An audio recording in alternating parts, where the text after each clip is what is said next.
This is a bearded dragon, the most popular pet lizard, and for good reason. And this is exactly how you take care of one.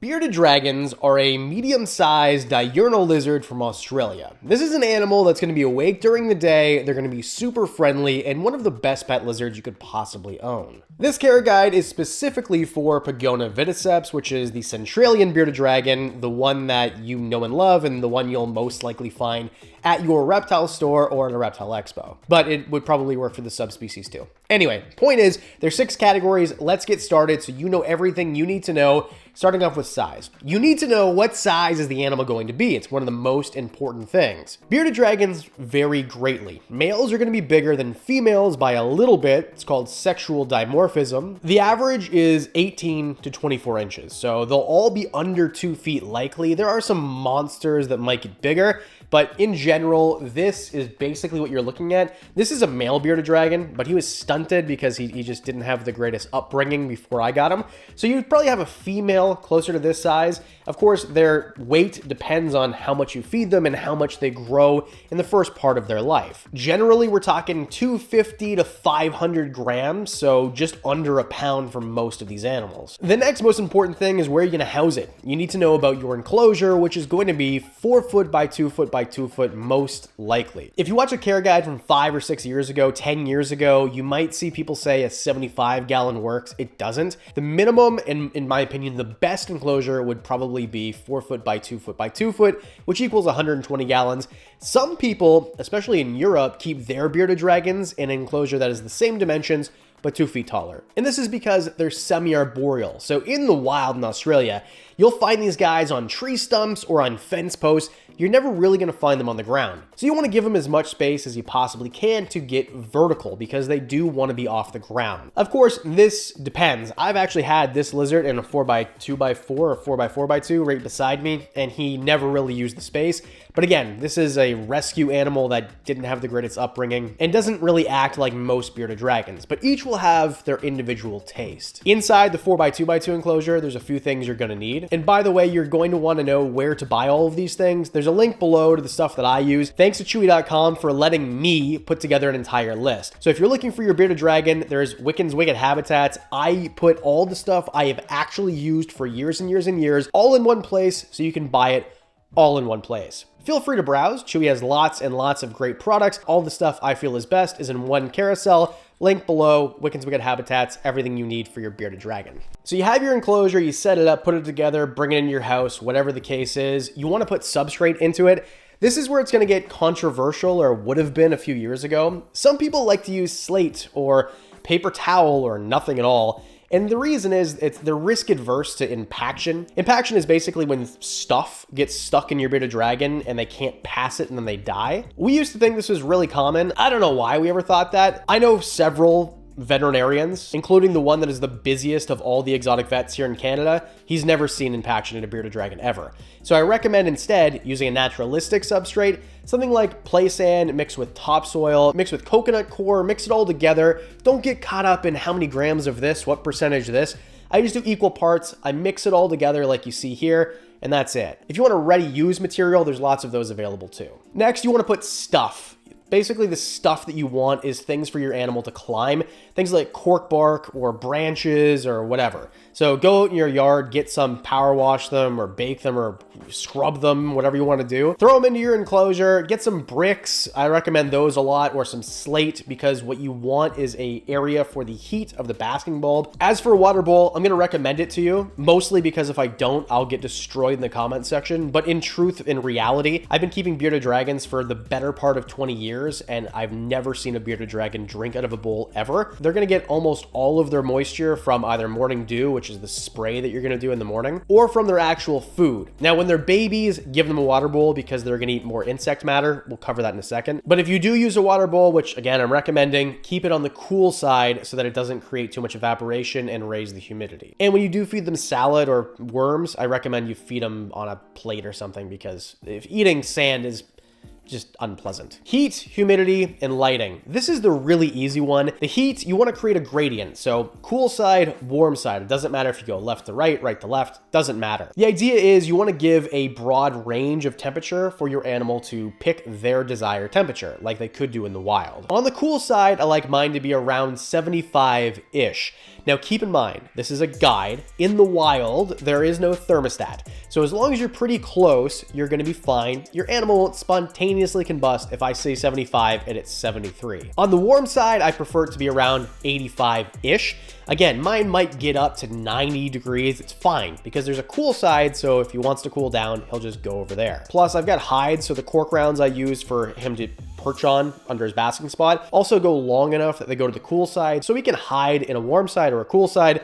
But again, I mean, he doesn't hide ever. He's a really social guy. And then your basking spot. A basking area is the temperature of the surface underneath the basking bulb, which we'll get to in a second. So the 75 and 85, that's air temperature. The basking spot is the temperature of the substrate, or what I recommend is a slate tile or a brick or something underneath that light. And that you want to be around 105-ish. There is some opinion that they like it as hot as 140. I don't recommend it. 110 I think is pretty darn good. But again, you're going to observe your animal and see what they like. You could even give them a couple basking spots. Give them one that's 130 and give them one that's 110. See which one they like. They're not going to burn themselves unless there's nowhere else to go. And for the lighting, I've talked about a basking bulb. I just use a halogen bulb. And the wattage depends on how tall your enclosure is. I can get away with a 50 watt usually because it's the right distance away and my reptile room's set up to be pretty warm as it is. So you're gonna have to figure this one out yourself, but you know, just trial and error. It's the fun part. UVB light is really important. It's usually a linear bulb is what you're gonna wanna use. And in a very easy way to describe this and explain this, UVB helps them synthesize calcium. If you don't give them a UVB light, their bones will get metabolic bone disease and they'll just kind of cripple up and it's terrible. For UVB light, 10.0, so 10% is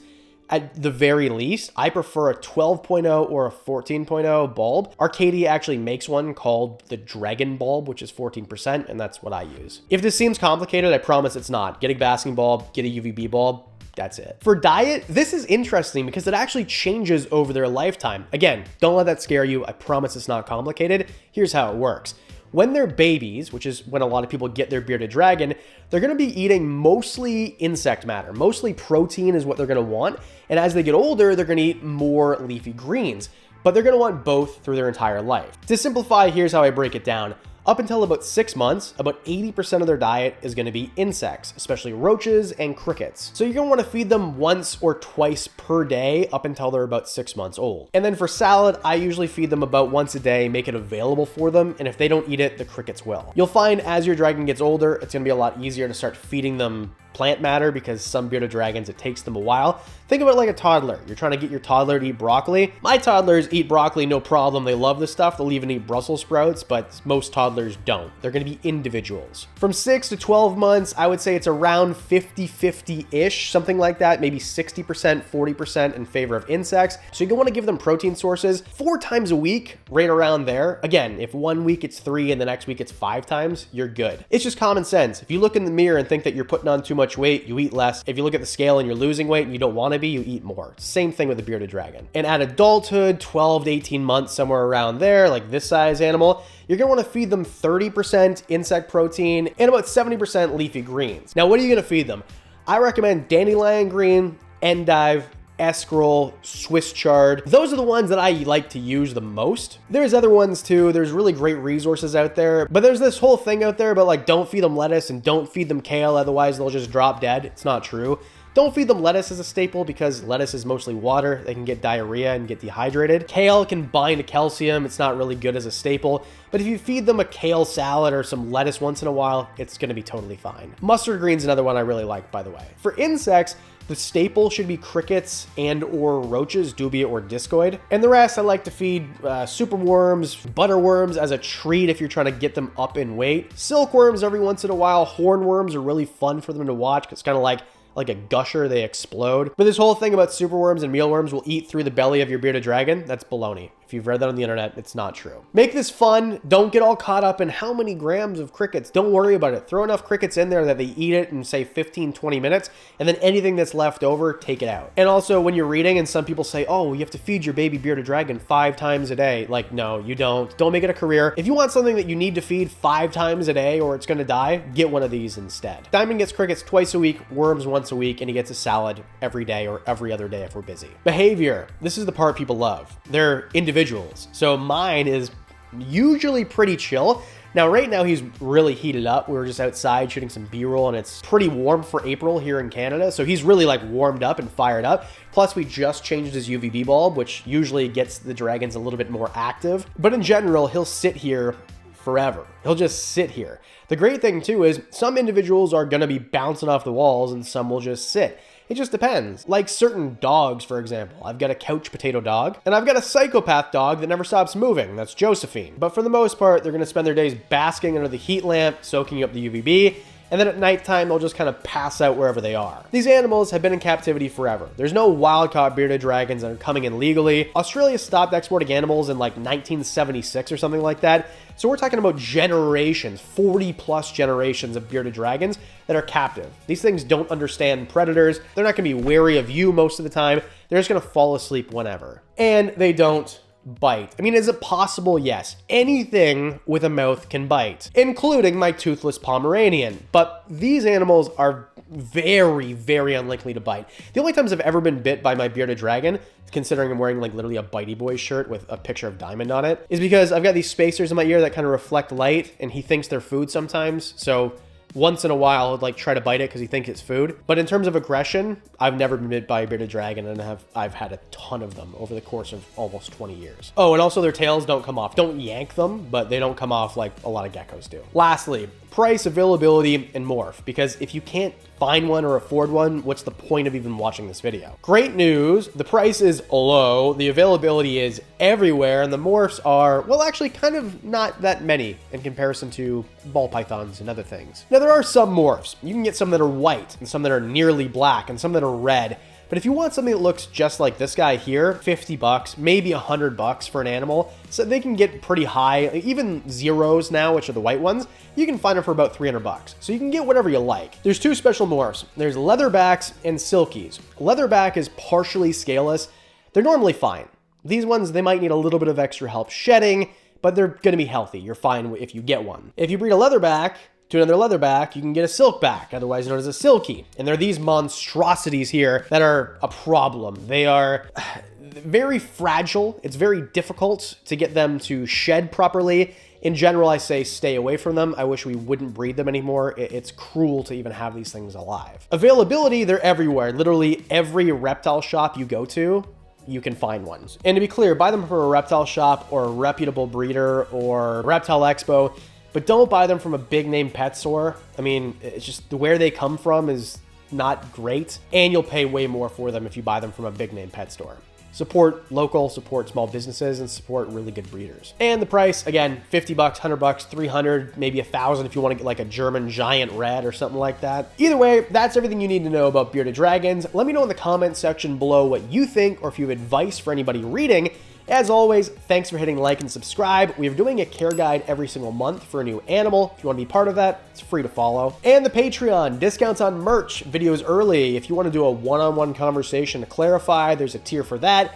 All of that for as little as $1 a month. That's it. Because I do videos twice a week, that means I'll see you in the next one.